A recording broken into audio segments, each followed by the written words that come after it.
Ukraine was the focus of talks between America and China today, and President Zelenskyy was told the nation's candidacy to join the EU could be accelerated.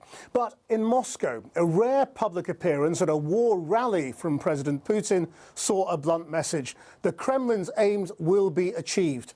On the ground, the airstrikes and artillery continued without major Russian advances. Most of Ukraine's major cities were under bombardment, with Severodonetsk taking particularly heavy shelling. An aircraft repair facility was hit by Russian missiles on the outskirts of this city, Lviv. And in Mariupol, President Zelenskyy said 130 people have been saved from the ruins of the bombed theatre, but he says hundreds remain missing. A warning, my report contains some distressing images. The Putin much of Russia loves appeared on stage today at Moscow's National Stadium, just as his latest missiles appeared at a residential block in Kyiv. Russian performers gave an extraordinary show of national celebration. As Ukrainians learned, one of their most famous performers, Oksana Shvets, was among the latest dead in Russian attacks. In Moscow, the Z painted on those Russian tanks in Ukraine became the decoration of choice to mark 8 years since the war began with the annexation of Crimea. And in Kyiv, they took 19 people to hospital and put out the fires. In Russia, flipping the channel always brought you the same message. И лучшим подтверждением тому является то, как воюют, как действуют наши ребята в ходе этой военной операции. Плечо к плечом. Помогают, поддерживают друг друга.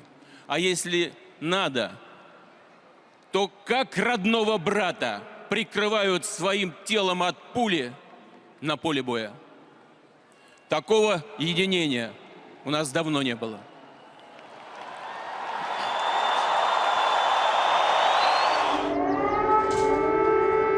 Here in Lviv, the city woke to a shock. Days after the attack on a military base 40 miles away, the bombing had come closer. It was about 6:30 this morning that the air raid sirens went off. There appears to have been one hit. It's near the airport. The local authority soon revealed an aircraft repair facility had been hit by cruise missiles. Ukraine's fighter jets have not been seen flying in and out of Lviv, but so close to the Polish border, the Russians will suspect this whole area is increasingly important for bringing weapons and expertise in. The mayor of Lviv is trying to reassure a nervous population. In Russia, Foreign Minister Lavrov has said that military transports will now be targeted. Do you think that foreign military aid and foreign fighters who are coming to this country to volunteer for Ukraine could be making Lviv and this area a target? Це побажання України дійсно передати нам частину авіації з багатьох країн, які мають відповідні літаки, які можуть експлуатувати наші пілоти. Але це рішення є не прийнято. Тому вмирають люди кожного дня. Hi there, from the Russian-speaking Severodonetsk. Sergei Okishev is a journalist in Severodonetsk, under fire today from Russian-held territory in the east. Russian multiply rocket launcher Grad strikes hospitals, schools, kindergarten and apartments of civilians. Russians' rockets destroy the infrastructure of Severodonetsk. Half of city without electrics, water and heat. Please stop the Russians. On the other side, in Russian-held Donetsk, what they said were victims of Ukrainian shelling in a residential area. At least 4 civilians dead.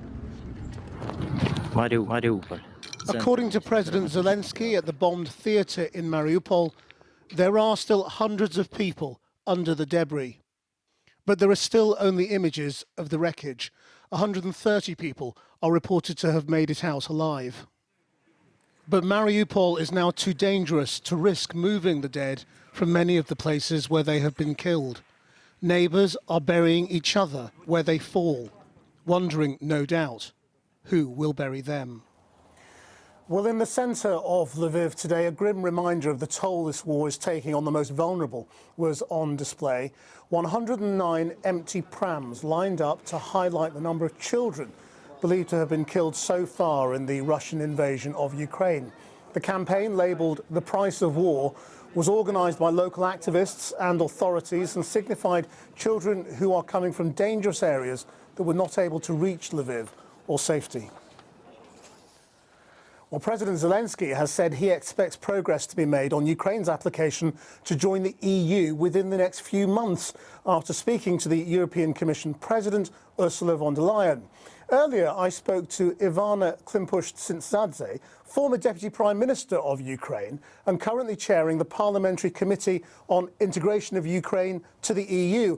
And I asked her if Ukraine moving closer to EU membership would make giving up the hope of NATO membership more palatable.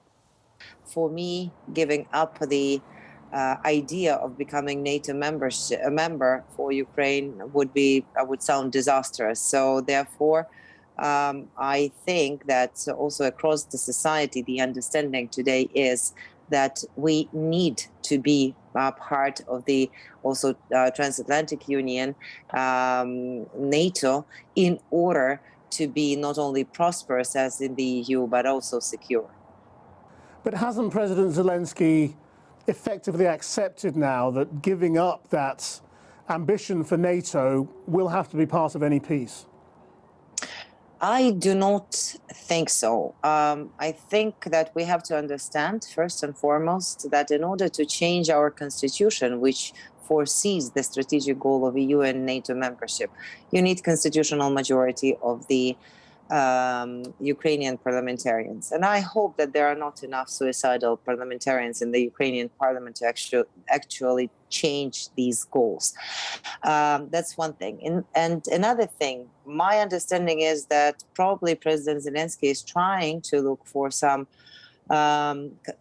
construction, maybe in the meantime, before we join the North Atlantic Treaty Organization.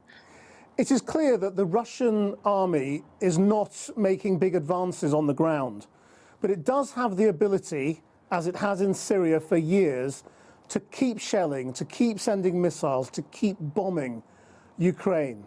Does this now look to you like a long war? Unfortunately, it does look to me as a long war, but its length and its result depends not exclusively on Ukrainian people. I think that the nations and leadership of the free world has to actually finally look into the situation very, very soberly. You have to understand that, unfortunately, Putin has started the third world war on our territory, because if we will not succeed, he will move further. Do you think it's possible that President Zelenskyy could end up negotiating some sort of deal that the Ukrainian people do not accept? I hope that he feels well enough the Ukrainian nation and Ukrainian people and our desire to how do we see our future. He has his responsibilities, but he is a representative of the Ukrainian people. So he better feels and understands very well, because otherwise it could be possible that Ukrainian people might not agree to something that he could negotiate. We know that Russia can carry on sending its missiles for years. Are you sure the Ukrainian people can withstand that pain for the same time?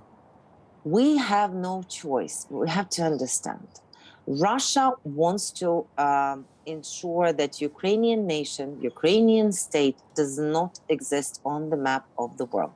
So if we agree to something that will fulfill even all the demands of Russian Federation, they will take that break.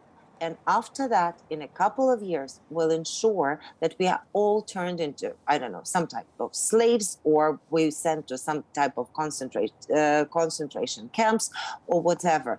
Russia is a terrorist state that is following the path of Stalin's USSR.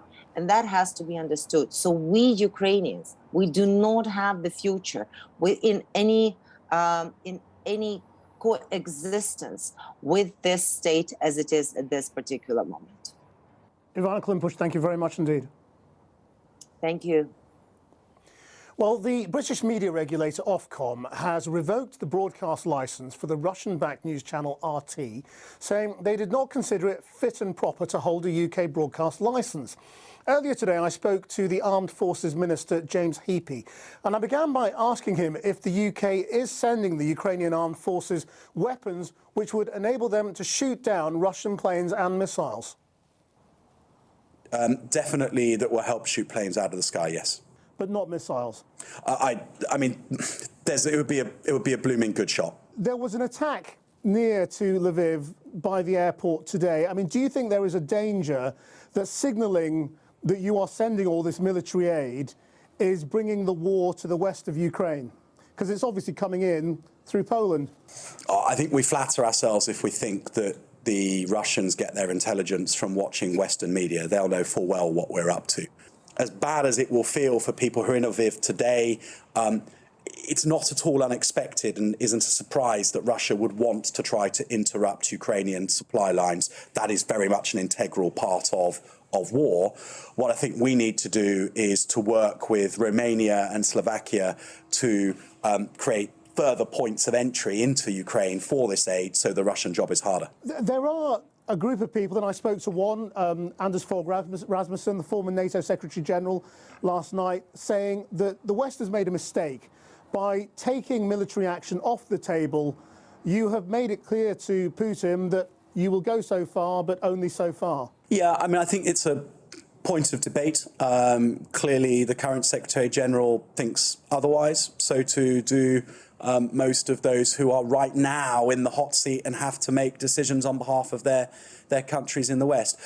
I happen to agree very much with what the Prime Minister of the UK, President of the United States, the current Secretary General of NATO are saying, which is that denying Putin that opportunity to claim that NATO is the aggressor, NATO is the one that is taking the fight to the Russians, was quite an important part of denying him the sort of narrative of legitimacy to the Russian people. You don't worry that it makes NATO look weak? NATO is absolutely working as an alliance in a way we've not seen for 30 years to contain this in Ukraine.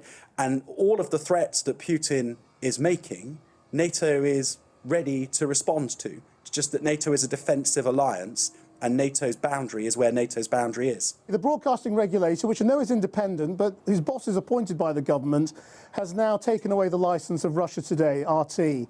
That will have an implication for the BBC in Russia, won't it? I mean, it could be damaging to get free information to the people of that country.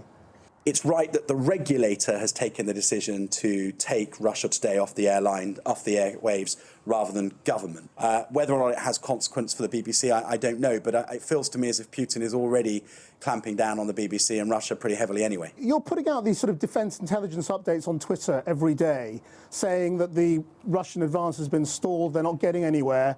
I mean, do you really know what their military objective is? I can't tell you what it is and how we've got it, but I know very well that whatever the Russians thought their plan was, it is not working. There was huge hubris in it. Nobody is speaking truth to power in Moscow. Things are going really badly for them. And the worst for Russia is yet to come. James Heappey, thank you very much. Thank you.